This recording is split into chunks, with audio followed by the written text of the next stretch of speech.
آج میری زبان کی عنوان کو ادا کر رہی ہے، وہ صرف ایک موضوع نہیں بلکہ ایک طریقہ ہے، ایک پیغام ہے، ایک ذمہ داری ہے۔ جی ہاں، عنوان ہے دفاع وطن اور اہل علم کی ذمہ داریاں۔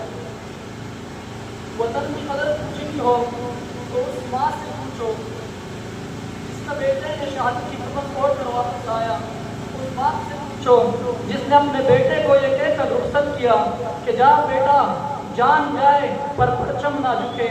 یہ وطن جس کی درختوں سے چھاؤں، جس کی مٹی سے خوشبو اور جس کی فضاؤں سے ہمیں آزادی ملتی ہے، یہ ہمیں یوں نہیں ملا، یہ قربانیوں کا ثمر ہے، یہ شہداء کے لہو کا انعام ہے۔ عزیزان من، لیکن اب سوال یہ ہوتا ہے، کیا وطن کا دفاع صرف بندوق سے ہوگا؟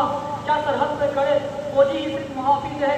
نہیں، ہرگز نہیں۔ وطن کا دفاع دو محاذوں پر ہوتا ہے، ایک ہتھیار کا محاذ، دوسرا افکار کا محاذ۔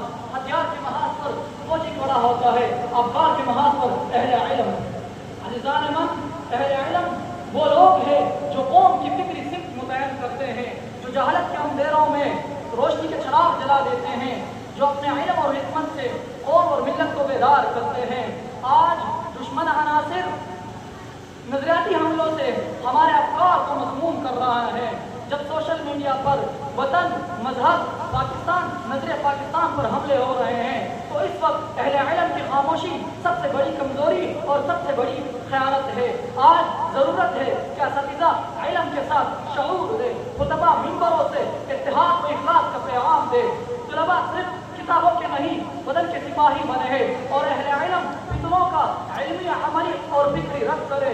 سامعین محترم، قلم کی طاقت بندوق کی طاقت سے زیادہ اثر رکھتی ہے۔ اگر وہ سچ بولے، اگر وہ حق لکھے، اگر وہ قوم کو بیدار کرے۔ آج بھی اگر اہل علم کھڑے ہو جائے تو کوئی باطل سازش کامیاب نہیں ہو سکتی اور نہ ہی کوئی باطل نظریہ سر اٹھا سکتا ہے۔ آئیے ہم سب یہ عہد کریں کہ ہم صرف تعلیم یافتہ نہیں بنیں گے بلکہ باشعور شہری بنیں گے۔ ہم صرف قاری نہیں، قلم کے مجاہد بنیں گے اور ہم اپنے علم کو صرف کمرے تک محدود نہیں رکھیں گے بلکہ وطن کے فکری سرحدوں کی مدد میں لگا دیں گے۔ شاعر کیا خوب کہتا ہے،